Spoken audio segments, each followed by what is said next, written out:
All right, welcome everybody, and thank you for tuning in today to the Adam Messer Show. I'm your host, Adam Messer, and I'm here with my special guest, Alledria Hurt. This is our second hour talking, and you've been listening to Sebastian Messer playing on WRUU LP Savannah, Georgia, 107.5 FM, WRU.org. We are Savannah Soundings Community Radio with Global Soul, and here's a little bit more of Sebastian playing.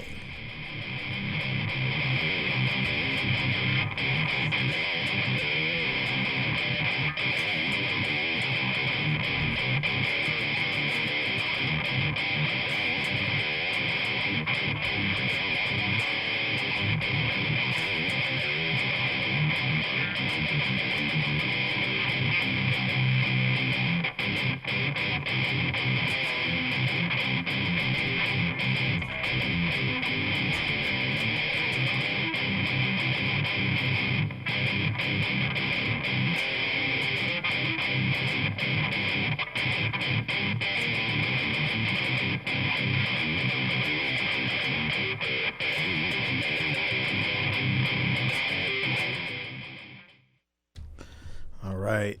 So, Allie, welcome back. Thank you so much for being here today with me. I'm having fun, aren't you? Oh, I'm enjoying it. I really, I love it. So everybody tuning in, there I go. I'm trying to do like Allie. I really am trying to stop saying everybody. If you're just now tuning in, Allie and I, we've been friends for a couple years now, and she is an author. So if you're just now catching it, this is the second hour. You can go back and listen to the podcast later on. And catch the first hour of the podcast. It'll be on the AdamMessershow.com. Yeah, I forgot. I had to think about it for a second. But we've been talking about storytelling. We've been talking about like your new book that is eligible for a Hugo Award, Alice. We've been talking about your new cyberpunk series that you're coming out with Valhalla Books, and your short story that you had with our anthology. What else do you have in the works, Allie? Let's see. I'm also working on just drafting on Twitch. I'm working on a Beauty and the Beast retelling. For those of you who, how is that going with the Twitch thing? I'm enjoying it. I have 62 followers now. Yay! I was doing. It's so crazy. Last summer, I guess I was. Whenever that Minecraft Dungeons came out, I was doing like the Facebook gaming thing. And it was, it was okay. Don't get me wrong. But I don't know. I just didn't really, I guess it's like anything else that you do. You have to kind of build, you have to build it, And yeah, you do. I think it's really cool that you're doing the Twitch with the writing. So what do you do? Like you share your screen, or do you like have a camera set up? Because I haven't watched you doing it yet. Well, if you catch the morning journal with me, what I do is I have some music playing, and I have a little square of me at the bottom of the screen where I kind of talk to you and talk you through how to do a journal entry. And it's about 30 minutes first thing in the morning, 6 to 6:30. Mm-hmm. And then if I do a later on in the day writing stream, depending on what I'm doing, you may be able to see my whole screen. You may only be able to see part of my screen. Oh, okay. Kind of depends on what I intend to do with it when I finish with it. Something I have done though that is, and I like the gaming streaming thing. Like, so everybody, Twitch, if you're not familiar with it, it is a streaming service that usually it started off like as a gaming streaming service. Matter of fact, the guy that started Twitch, Allie, he's on TikTok, and like they sold Twitch, and like dude, like they made a ton of money off of selling Twitch. But Twitch is probably like the number one streaming service for gaming, and then also like artists, like creative people like yourself. I've seen artists doing it. And It's kind of like I don't know how to say this all, but it's kind of like one of those things where you have to kind of just figure out like what works best for you, because there's so many ways out there to try to connect with your audience and build community or whatever. Um, just a ton of ways, I mean, and Yeah. not every which way works the same for everybody, you know. Like I've seen some people that they'll get on for videos, example, like they'll get on like TikTok or YouTube or Instagram or something like that, and they'll just blow up, right? And then, Yeah. like me personally, I don't feel like I've ever, blown up. I've had like one or two kind of semi-viral videos, but not anything huge. I feel like I don't think I'll ever actually, have that kind of blow up, on a community like that. But I feel that the folks that I do connect with, I try to build relationships, and I feel like that's you're like that too. That you try to build relationships with folks instead of, and those are kind of friends that I like to make, y'all. I like to make friends with people who build relationships, not so much focus on transactions. Just like you said the last hour, yes, we would all like to, be that overnight success, you know. Yes. But like 99.99999, almost to infinity, it's not going to happen like that. And the work that we put in and day out, that there's no pat on the back, or there's no glory for it. Just like when you get your book's eligible for the Hugo Award. I mean, like that's a huge deal, you know. It is a huge deal. My thing with Twitch is just I found a community fairly early on called the Twitch Writers Network. Mm-hmm. That was my first introduction to the fact that other writers use Twitch. Yeah.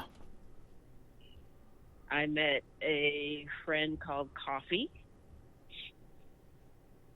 Their official name is Coffee Quills. Cool. I also know the Lady Writes, who actually put together the 31 Days of Short Story Challenge that I completed in January. Awesome. Yeah, 31 days of short stories. I'm not going to even lie and say that I did them every day, but I got 31 stories out of 31 days. You know something, talking about that, I've been really turned on to reading like Ray Bradbury stuff, and then I love nonfiction stuff, and he did a ton of talks or whatever.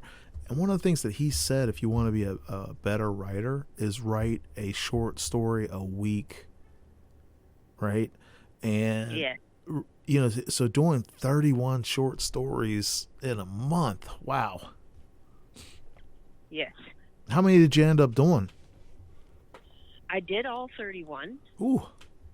They're between 1,000 and like, I think I've got one that is still metastasizing at this point. So I finished all 31, and then I picked a couple of them that didn't feel like they were complete enough. Mm-hmm. And I started working on those. Oh, good. Like my Beauty and the Beast retelling, I finished that in the first like 2 days that I wrote on it. But then I realized there's so much more here. I could totally make a short story, a short book, something out of this. So yeah, I was going to ask you, are you going to make like a collection of it? Together, and I was going to make a short book about it. Yeah, that's what I was going to ask you, if you're going to make like a collection. Oh yeah, I actually put out the first collection of stuff, which is called In Darkness, and it is available on Amazon. Oh, congratulations! I didn't even know that you had that out. Yeah, it is 5 stories from the beginning of the month, and that is In Darkness. Ooh, nice.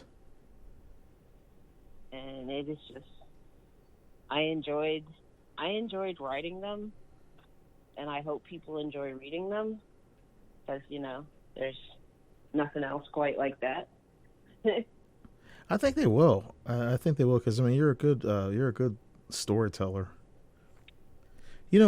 Speaking of like doing different things or whatever, I have a very small Patreon community, but I enjoy it because to me it's the folks that they really engage with what I'm doing, you know. Mhm. And I have a friend that he is. I don't want to sound funny, y'all, but he's like my first super reader. Like he wants to read like everything that I put out, and I've never had anybody like that. I've had a lot of people that like my stuff. I've had a lot of people that like to read my stuff, but I've never had anybody that wants to read like when I write. They want to know what I'm writing and want to know when I'm putting something out. I'm like, wow, this is so cool. And I felt like that's a big thing. Like Josh and I were been talking to Allie about this, but so for example, like on TikTok, this is a theme that goes around. It's like, well, I might not have a lot of views or whatever, or I might not have a huge community or whatever. But if you think about if you had 10 people in the room with you, right? You remember when we did the you remember when I hosted that poetry event, and we had all the different people reading around the room. And the first one, there's like I think about 10 or 12 people. The second one there was like what, 40 people there, And if you have 10 people, that's a pretty good sized crowd. 40 people, it was like incredible, right? And if you have 10 people that are like just really into what you're doing and they're supporting what you're doing, and you remember that these are real people, not just like online, likes and, whatever, it changes. It's like a game changer for me. It's like, well, okay, well, I might not have the following or the fan base of like a big name author or whatever. They didn't either when they first started, Yeah. But having the folks that are, supportive of what I'm doing and they really enjoy it. I mean, like we had a great book launch yesterday for Mark Allen Goins' book. We hit, everybody, and this is not bragging and I'm not trying to sound funny, but when we put Mark's book out, I decided I wanted to run The Devil's Due as a free book on Kindle for the day because I wanted to celebrate Mark's. I only did it for one day, the book birthday for Mark's 2B, right? We hit number 2 on Amazon. Number 2 with The Devil's Due. And Mark's book has been sitting at number 3. Number 3. Right. Yeah.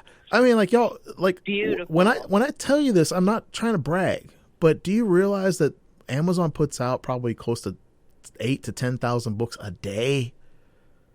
And to be number 2 and number 3, it doesn't even matter how long. We were sitting on it all day yesterday. All day. Mark's book is still at number 3. The Devil's Due, because it's not free anymore, it shot back up to, I think it was in the hundreds or something like that. It doesn't matter. Mm-hmm. Think about, like, since Friday night to yesterday, there's probably close to 20,000 books that were published. And I look at that as like,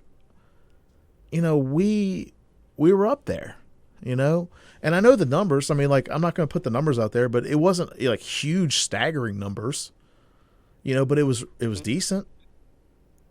And I look at it like, okay, well, I think sometimes social media, I think we get like this, and I'm not talking about you in particular, Allie, but I'm just saying we as a general, we kind of get this idea like, oh, well, if it doesn't have 1 million views, it's not that great. It's like, wait a minute.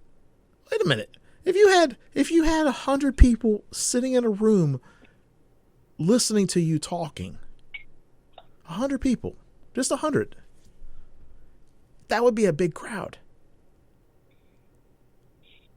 And I mean, that's the thing that I feel like is so important, especially being a small print publisher and, being an author. I'm not trying to do it for the millions of people. Now, don't get me wrong. If I sold 1 million copies of the book, I'd be over the moon, But I'm trying to do it for those folks that are like, that they love what we're doing. You know what I mean? Mm-hmm. So I think it's pretty cool that you're building that with your Twitch. You know, having your because when you said, you know, I only have 62, I was like, I know exactly how you feel, because I feel like the same way. I'm like, you know, I don't have a huge community, but think about those 62 people sitting in the room, you know, with you. That'd be a huge crowd of folks. Yeah, I wouldn't want to try to have that kind of a party right now. I know, right? Everybody, you're tuning in today. Yeah, exactly. You're tuning in today to the Adam Messer Show with my special guest, Alledria Hurt, and this is WRUU, LP Savannah, Georgia, 107.5 FM, WRU.org. We are Savannah Soundings Community Radio with Global Soul. And, you know, something else too. I've been on an old comic book kick lately. I've been reading those Transformer UK comics. I went to Neighborhood Comics before I came to the studio, because they had a dollar. Matter of fact, I think the sale's still going on until 5. I think actually they were $1 earlier, but I think they're like 50 cents or something like that this last hour. But they had like thousands of comics, right? And I found some like Silver Age stuff. I found some Incredible Hulk books that I liked when I was a kid. I found some other ones, like I found Lobo, and I found Judge Dredd. You know, just some stuff when I was a kid that I liked reading or whatever. And I've been like on this reading kick lately. And this author, his name's Simon Furman. He wrote he wrote like so many of those Transformer comics, right? And I wanted to see what he'd written new lately. And he's got this one new series. Matter of fact, I have to look it up real quick. But I looked it up, and it's kind of like I don't know if it's an independent series or who the publisher, if like it's a big one or whatever, but it's only available in the UK. And let me see what it's called here. It's I have to go to Twitter to look it up. It's called To the Death Comic, and it's with Simon Furman and Jeff Senior. And but Simon Furman, he was one of the authors for these Transformer comics, so I wanted to just check it out, you know, what he's been up to lately. And he's got this new comic called To the Death, and it looks like kind of like one of those futuristic type, like the cover reminds me of like Doom, you know, the video game kind of. But I don't know exactly what the thing, but it's got like dragons, and it's got like this, you know, this futuristic look, you know, like this guy, you know, kind of like Doom with all that. And I ordered it from the UK, and when I actually went to Odin and Son Comics yesterday, and picked up some Transformer stuff to read. They can't even get it here. Can't even order it here. But I feel like I like the way that the guy writes. I love his stuff, you know, and I ordered it from the UK. You know, and like that's how I feel like connecting with, you know, my readers. They're going to be people, like I said earlier, they're going to be people that they really love what I write, and then there's going to be people that don't like what I write, you know. And we started talking a little bit earlier, and I want to ask you some more about this, but you know, because I've read, and I've read a lot as well. I mean, I know you're a big reader, and when you're writing like with that, you know, epic fantasy or, you know, cyberpunk type stuff or cyberpunk stuff or whatever, sci-fi, you know, your horror stuff or whatever, you know, you said that somebody said, well, you should just really pick one genre. Right? Yeah. That is standard wisdom from some people. And I understand what people are saying, you know, and I've seen some people out there that, you know, they're like, oh, well, you know, you write horror, you know, like Stephen King, for example. But I look at other people like James Patterson, who written horror and detectives and mystery and children's books and and I know a lot of times they're like, well, you should establish yourself in a genre or whatever before you change it over. But I'm kind of like, with Valhalla Books, I'm publishing horror, I'm publishing sci-fi, I'm publishing fantasy, I'm publishing like pulp fiction type stuff because it's all the stuff that I enjoy reading. You know what I mean? Mm-hmm. It's all the stuff that I like, and I feel like there are, like yourself, you write a lot of different stuff. Hey, Bill, how you doing, man? Good afternoon, young man. I'm talking with Alledria Hurt. Allie. Allie, my pally, how you doing? I got Bill Cooper. Hey. I got Bill Cooper in the house. Let me see if I got. How you been, Allie? Oh, you can hear? Okay, good. We were good. Good. I read your story in The Devil's Due? Huh? The anthology? Yes. The Devil's Due. Yeah. It was super. Thank you. I really, really enjoyed it, and in fact, as I've told Adam on more than one thing, that's not my genre. It's not my cup of tea. However, that book had almost every book in there, every story in there. I really enjoyed. I just got to be honest, and it was. And same with you, Adam. That one that you saved yours for last because you're so humble, but they were terrific. I thoroughly enjoyed them. I'm going to tell you, the way I did the anthology, I had some newer writers in there, and I had some more experienced writers, and I tried to, what I tried to do was I tried to spread out the most experienced writers, mm-hmm. and so like the anchor writers, so that when, like let's say if you read something that you didn't like, but you went to the next story, and you're like, oh wow, it would keep you engaged.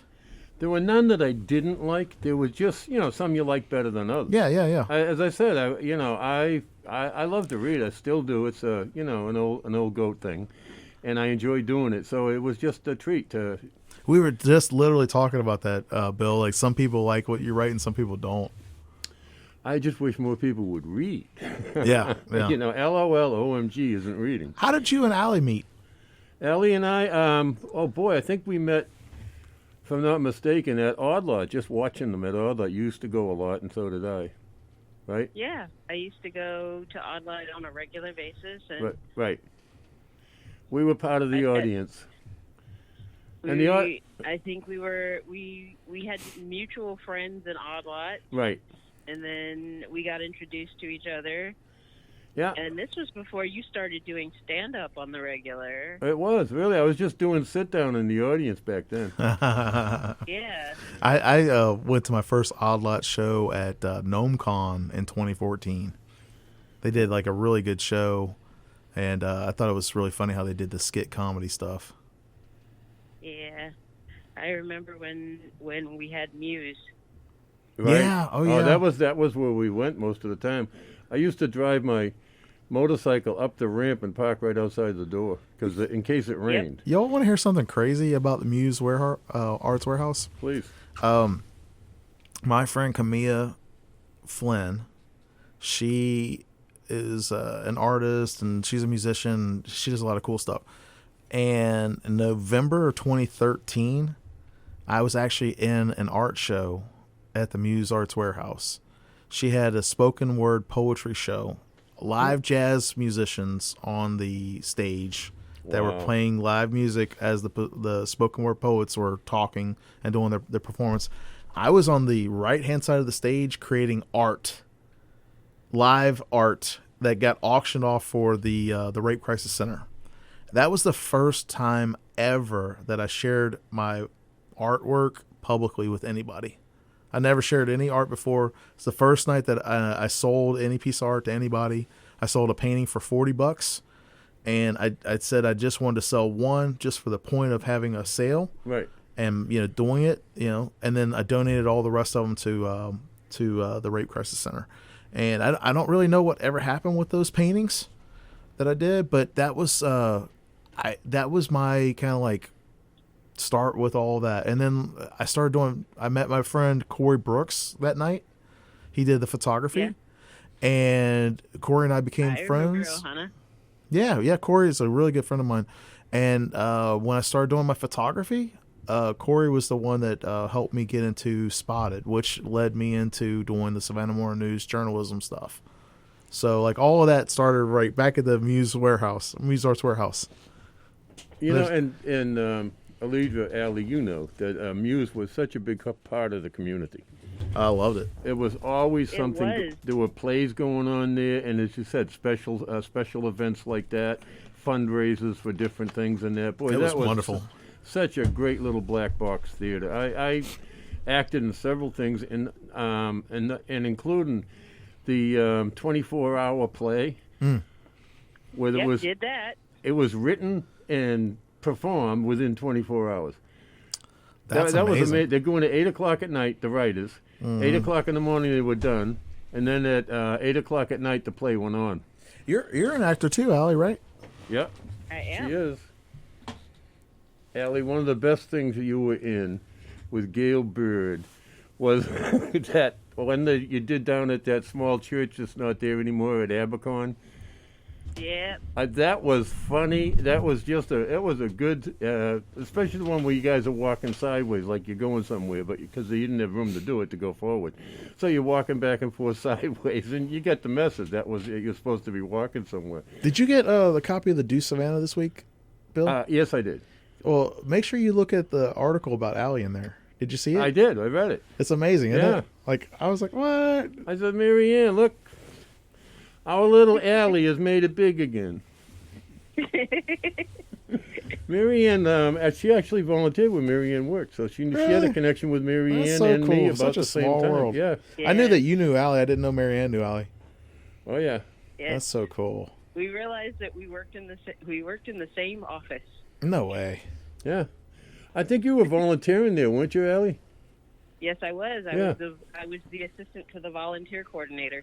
At a hospice. This is, very nice. It says a lot about you, too, when you volunteer anywhere. That says a lot about you. Oh yeah. Oh yeah.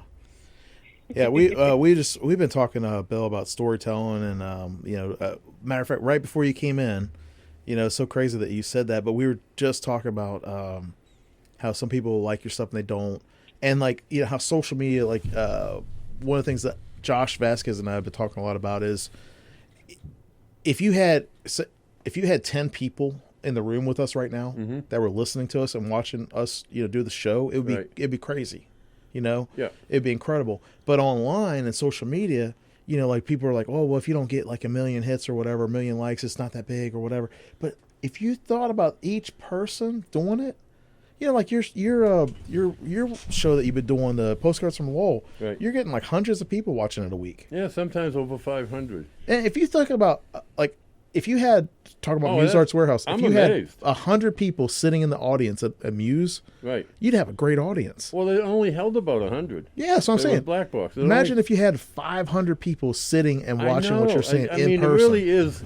I am glad because it was just something I wanted to do because we started it in April. I wanted to put 15 to 20 minutes on of just humor, just senseless, funny humor. It reminds me of a variety show. Yeah, and it's just something that, people were getting down. They were stuck in. This virus was getting worse. Nobody knew how it was going to end. And things We weren't still don't. things weren't good. So I just Yeah. wanted to give them something to smile about. I mean, if you take a minute, there's always something to smile about. Don't let whatever's going on beat you into the ground. It's it's not worth it. So that was the purpose of me doing that. And I think it's perspective too, because Allie's got an online, it's a Twitch community, and she does this writing with Twitch, and she's she's built, she's doing journaling, right? Yeah, journaling. She's doing journaling, and she's got a group of people that she's working with and showing them like how to journal and that kind of stuff, and I feel like that we're at a point now, and Josh Vasquez and I have been talking a lot about this lately, but we're at a point now where it's almost like we need to stop chasing the numbers so much and focus on building those relationships with people. You know what I mean? And I don't want, I would love it. I told Al earlier, I would love it, Bill, if I sold 1 million copies of my book. Of course. But I know that that's not realistic. You know. Why? Well, it's just not. It's just not happening. Well, You know what I mean? might. It might. But here's the way it's going to happen. I mean, and to both of you, you're prolific writers. You sit down and do it. I'm sure there's times you say, "Oh, what am I doing this for? Should I go through with it?" But you stick it out. You see it through, and look how successful you two have become already. So I mean, the sky's the limit. Keep doing it. Well, I appreciate that, Bill. I mean, you know, you're always a big encourager. You know, and I always appreciate you. That's the thing. It's like when you came in and you're talking about like you really liked our stories. I know you. Last time we talked, you had just kind of you read like 3 or 4 of them or whatever. We haven't talked since then about it, really. Well, we've been kind of like ships passing in the night. Yeah. And so it's like, you know, it's really cool to hear that, and especially like you know that you loved Allie's story. It was awesome. Both of yous, and I'm not great on names. Who's the one? The guy that written a lot of stuff and very popular. You've had him on the show. Kind of a big guy and. Bobby Nash, yeah. Bobby, another Dante's great story. And these were terrific. Yeah. Again, if I didn't know you, I probably never would have picked that book up. This is what I want to say. Yeah. And I'm glad I did. It was, again, you sometimes you put your own stop signs up, don't do something. Right. But because I knew you, and then when I saw Allie's story was in there too, I definitely wanted to read them. And it made a difference because I'm saying, geez, this is really pretty good. You know what really got me too, Phil, that I thought I took as a huge compliment was when you said this looks like a book that you would see at a store. You remember that? Yeah. And I was like, you know, because for me, I was so happy because it was produced. Like, you didn't know that I did all the production work on it. Allie was the assistant editor. She helped me with that. And it made me feel good because it was like, this is at a level that, you know, you're not going to, you know, BS me. Why would I? I know. You get nothing by lying. And it just made me feel so good that and people never trust you. All you have to do is BS them. Yeah. And after a while, they never trust anything you say, so there's no point in it. Yeah. That was just, for me, it was a nice little compliment. And, you know, Allie was actually the assistant editor on the book. Yeah, I know. And, you know, I'm telling you, it looked professional from the beginning. Everything looked good about it, and I couldn't wait to start it. Again, because I know you, and I'm glad I did. I'm glad I know you. It's made a difference. I think it's cool too because you also recommended it to a couple other people. Yes, and you got Chad reading it too, didn't you? Yeah, my buddy. Chad's a nut. He's terrific. He is so funny, naturally funny. So, if I might ask, I mean, you know, I just stumbled in here. What have you been doing, you know, lately, Allie? I mean, it's nice that you can actually pick your head away from a pen or a typewriter or a computer to talk with us. So what have you been doing? Well, what I've been up to is I'm reading for research on a piece for a set in a alternate history Georgia. Ooh. So I'm reading for research on that. I'm writing a Beauty and the Beast retelling. And I am doing edits on the first part of Dreamless, which is my cyberpunk sci-fi novel that's coming out from Valhalla Books this year. Super. I think we're aiming for June and July, right? We're doing June and July. Yeah. So I've got to get. That's probably another genre that you have you never checked out. It's like you know those futuristic like $1 Million Man type stuff when they had the cybernetic type stuff. Oh yeah, right. Yeah. Well, it's kind of like that with the it's like a loosely in the same genre, like cybernetic type stuff. If that was so long ago, if they made that today, it would be like the $1 Million Pinky Finger, because the costs have gone up. I know, right? Hey, Allie, tell them what your story's about. You'll get this, Bill. This is like pretty wicked. You get a kick out of this. So what happens if people stop dreaming? They stop dreaming and they go crazy. But everybody has become addicted to energy drinks and energy drink culture that go, go, go, go, go, go, go. So they don't stop, they don't sleep, and they don't dream.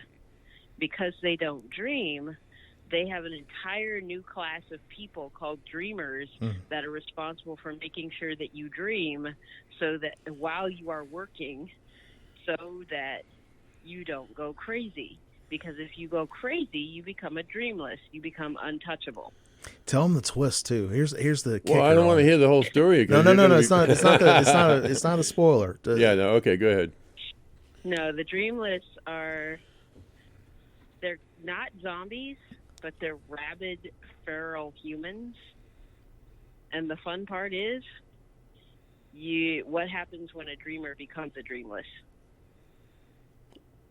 Wow. There's so much to work with that premise. Here's the other thing too. Like if they find out that you're a dreamer, they hunt you down.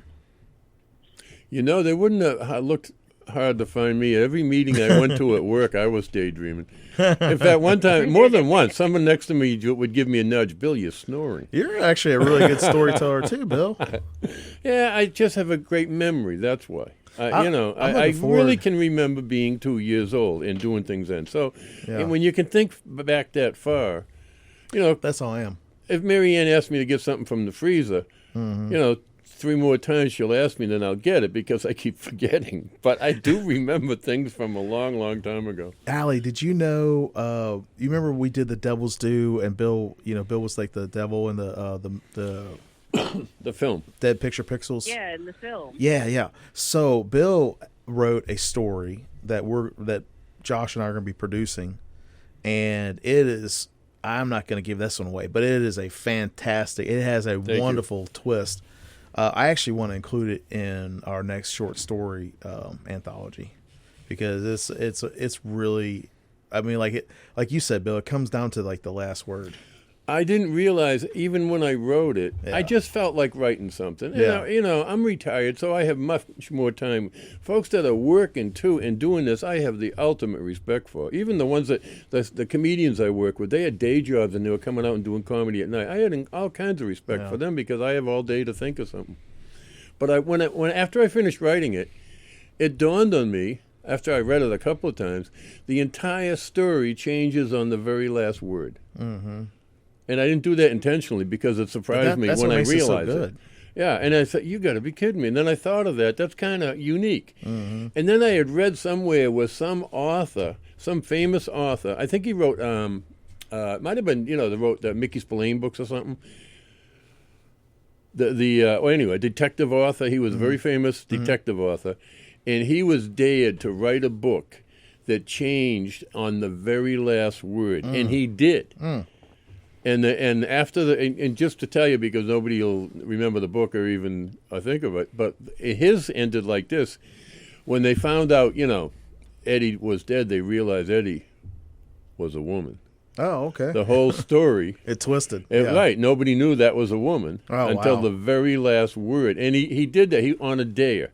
And it was a great story, a great book, and he was able to do that. But as I say, I wasn't even thinking of that. It just kind of happened to me by quirk. We got to do the station ID stuff. I forgot at 4:30, so we're gonna. Allie, I'm gonna say bye to you for now. You take care. Always nice talking to you.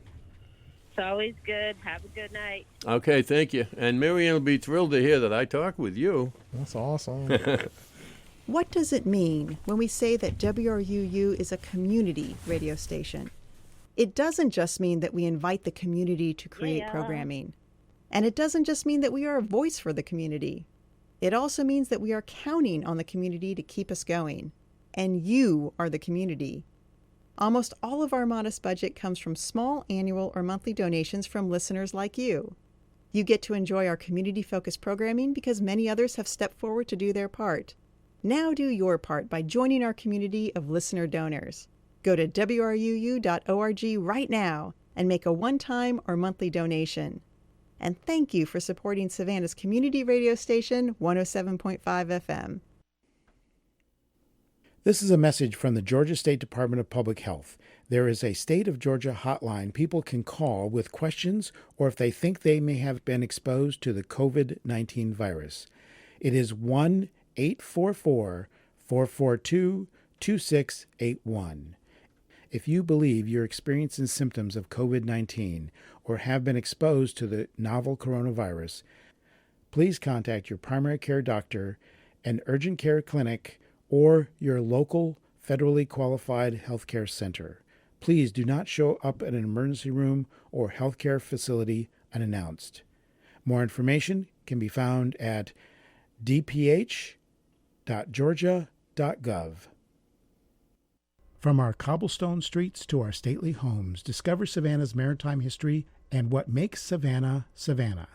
One of the hidden secrets of Savannah is the Gardens of the Ships of the Sea Museum. Picnic here and enjoy our complimentary Wi-Fi. More information can be found at shipsofthesea.org. This is WRUU-LP, Savannah, Georgia, 107.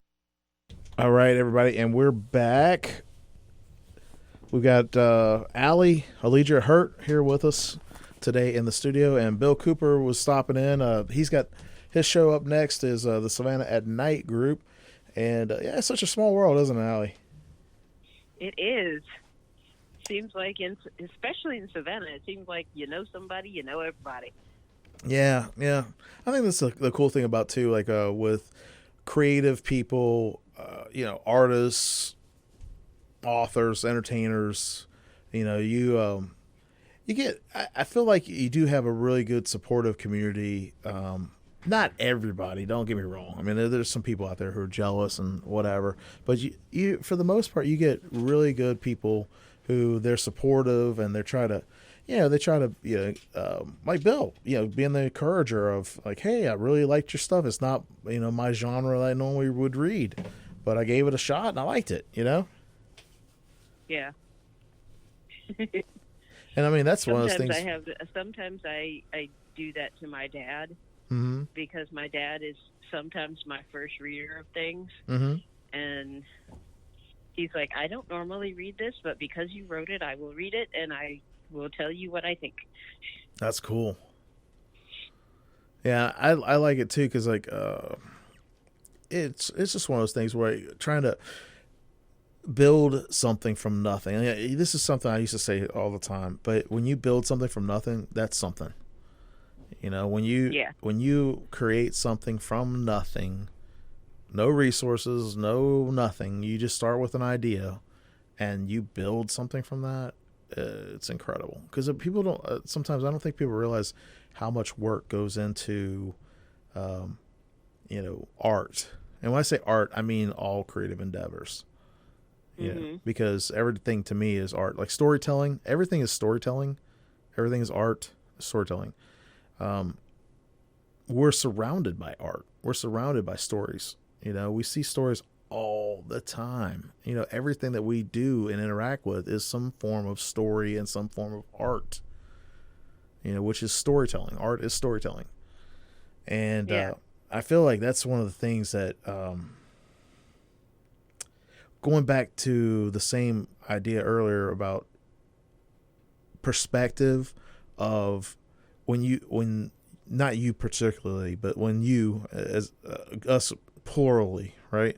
When you look at the perspective of, if you have 100,000 people who follow your stuff versus 10 people who follow your stuff, it doesn't make your art any less valid. And the perspective of, if you had 10 people in the room with you going, oh man, that's so cool, and I like your stuff, it would be a game changer.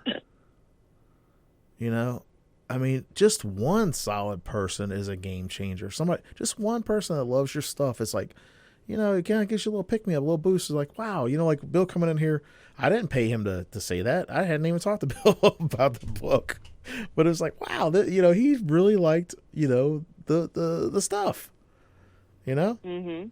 So I think that's something that's important, especially I see this with a lot of younger folks, and this is one of the reasons why I've been talking about this a lot, because they have been born and raised in this social media culture, and it's social media is not. I mean, it's how do I even say this? It is not reality. It is a window that people show you, much like commercials. So people connect with other people, and you're going to have people who are genuine and real and whatever. But it is just like when I was a kid, I used to love bodybuilding. I used to be into bodybuilding, you'd see a picture of like, say like Arnold Schwarzenegger or something like that, right? A snapshot, and you're like, oh man, look at, he's, ripped. You know what I mean? Mm-hmm. That was a second in time that was taken, a snapshot in time. That is not the representative whole person of who he is. It's a snapshot, and it's the overnight success that people are looking for, right? But you see that snapshot, and you see like, well, he's got huge muscles, and he's defined, and he's won all these Mr. Universe contests and all that. You're seeing the results of all the work that were not on the stage and not in the limelight. And that's what social media is. It's like, boom, here's something I did. Or, people post their drama too much. But people love that. And it's like, here's something that happened. Here's something I did. Well, what, you didn't see the year and a half of work that I put into the anthology. You know what I mean? Like, you see the end of it, but you don't see you don't see, I'm not sitting there posting like, I spent, 3 hours today, editing this, working on this one story, trying to get it the format right, because it just didn't want to do it. You don't see that. So that's why I'm trying to, like, I know it sounds crazy because, younger folks are going to be like, they might listen, they might not, but even if it helps just one person, it's like perspective of putting your stuff out there. And if you're trying to put your stuff out there for an audience or for a reader or for a person that consumes your artwork or whatever, keep in mind that that's a real person on the other end. Mm-hmm. And it's, for me, I don't know, I've been kind of getting burnt out on social media stuff. And don't get me wrong, I think it has a purpose and all, but it's more, to me, it's like it's a window. Like you get to look in and you get to see a little snapshot, kind of like the bodybuilder, snapshot or whatever. You get to see that little moment in time, like boom. But you don't see all the other stuff going on behind the scenes, or you don't see all the other stuff that led up to, the event or whatever, right? And so, just like with writing, you're talking about, you and I, if you started writing in 2014, which I didn't know that, I started writing in 2014. Oh, no, I started writing long-form fiction in 2005. Oh, that's what I thought. Because when you said earlier about, like, since 2014, I was like, wow. I published the first time in 2014. Okay. See, I published the first time in 2018. And, I've been writing long-form fiction since 2005. See, I just started writing fiction in 2014. I didn't have the gall to publish until almost 10 years later, because I was like, nobody's gonna read all this craziness that I got going on in my brain. Well, yeah, but look at, I mean, like, that's the whole point I'm trying to get at. It's like people didn't see, they don't see, like, that you've been doing this for so long. I knew you've been writing for a long time, but like, I started writing fiction in 2014. Actually, it's so weird. I'm gonna rephrase this. Back in 2007, I wrote a story, like a short fiction story, because I had a professor that was like, "Oh, you should try to write fiction." And I wrote a maybe like 10,000 word short story, and I never did anything with it. I gave it to the professor, and then I never heard back anything, right? And so I didn't mess around with fiction until 2014, because I was like, oh, I went to a convention. I was like, I met Win Strock. I was like, what? You can publish books? What? What do you mean you can publish books? What do you mean you can just take a thought in your brain and publish it for people to read? You can make a book, like a real book, like a thing that I love. Like Dobby has a sock. Yes. Everybody, you're tuning in to WRU-LP Savannah, Georgia, 107.5 FM, WRU.org. We are Savannah Sonics Community Radio with Global Soul, and thank you for tuning in and listening. I've been talking with Alledria Hurt, author, my good friend Allie, and Bill Cooper was in the house a little bit earlier. We were just chit-chatting, and Bill knows Allie, but that's the thing, Allie. I guess that's kind of like the point that I feel like I've really just been kind of digging in lately is perspective. You know, I focus on relationships. I've been a relationships person for a long time, but I feel like it's even more important now because with I'm just going to put this out there, with all the propaganda on the left and the right hand side of people, there's a lot of stuff out there that's social media fake. And you know, when you're thinking about, you know, hey, you see somebody, you know, being a bestseller or whatever, or they've got like 1 million hits on their video or whatever it is, it doesn't matter. It didn't happen overnight. And the folks that are out there that are pushing that it's not true. It's just not true.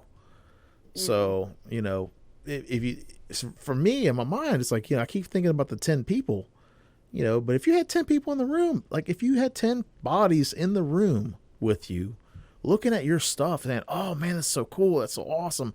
You know, keep it up. I want to, you know, I want to check it out. I want to read it. If you had 10 bodies, 10 physical people with you in the room, man, that would be like just an eye opener. You know, it would be like, wow. Yeah. Having 10 people who are all. Have you ever heard of superfan theory? Yeah. I'm kind of funny about calling people fans though. Like I don't. I mean, I know it sounds crazy. I feel like people can be a fan of work, but I don't feel like you should be a fan of a person. You know, like I like different people, and I follow their work, and I like what they do, but I don't elevate other people above me or below me. You know what I mean? So when I talk about like people that like my stuff, I get what you mean, but superfan theory is literally what happens if you have one person who will not only buy everything that you put out, but also talk about everything that you put out. Yeah. Oh yeah. I read the book a long time ago. I get it. My thing with it is like, that's why I talk about building relationships, because it might be a relationship with that person as a reader, and they might be a fan of my work, but I don't want to call them like my fan.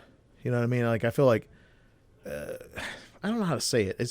It's just, to me, it's like, I don't like to call people fans, and I don't like to call myself a fan of somebody. I'd be a fan of their work. Like, I really love your work. You know, like, I'm a fan of your work, Allie, but I'm not a fan of you as a person. I'm not putting myself in the category of being like, oh, you know, I like to follow your stuff. I look at like, well, I have a relationship with you. We're friends, you know, and even with folks I don't know, you know, people that I've just read their work or whatever, like Stephen King. I've never met Stephen King. I'm a fan of his work. I follow his work, but I'm not a fan of him as a person. It's just kind of maybe a weird quirk that I have. I don't know, but I don't want people calling, you know, themselves fans of me. I'm okay with them saying, hey, I'm a fan of your work. But like, I feel like everybody is the same, you know.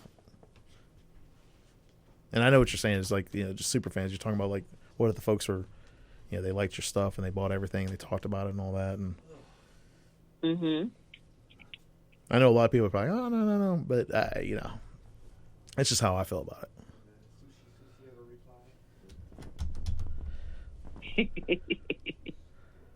I know it's probably like a weird sentiment, but yeah. No, it's a sentiment that you hold, and that is all that is required. Yeah. It's just a funny thing. I don't know. I feel like everybody's equal. Definitely some people put more work in than others. You know, that's for sure. So. Hey, we got a couple minutes left, Allie. This last hour is going by quick. Yeah. So where can folks check out your work again? If you're looking for me, you can find me online by using my name, alledriahurt.com. Nice. And how's that spelled again? That is ALLEDRIAHURT.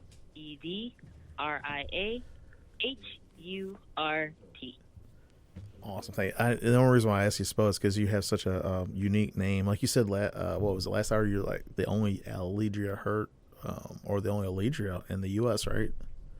Yes. I love that name. I think it's a great name. So, Allie, thank you so much for being on here. Last but not least, your book Alice is eligible for the Hugo Award. Mm-hmm. The anthology that you're in, Slay, with Mocha Memoir Express. What's your story called in that one, by the way? It's called Ujima. Ujima. That's a cool name. That is on the preliminary ballot for the Bram Stoker Awards for the 2020 Yes, Slay ballot. made it to the Bram Stoker Yep. ballot. Yes. You have... Go ahead.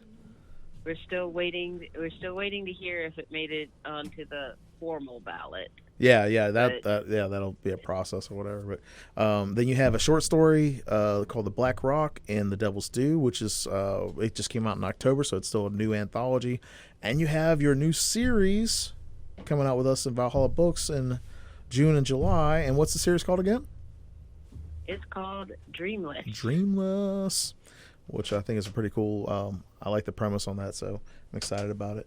So thank you very much, Allie, for being on the show with us today. As always, it's so much fun to have fun with you, and you have a good afternoon, okay? You too. All right, everybody.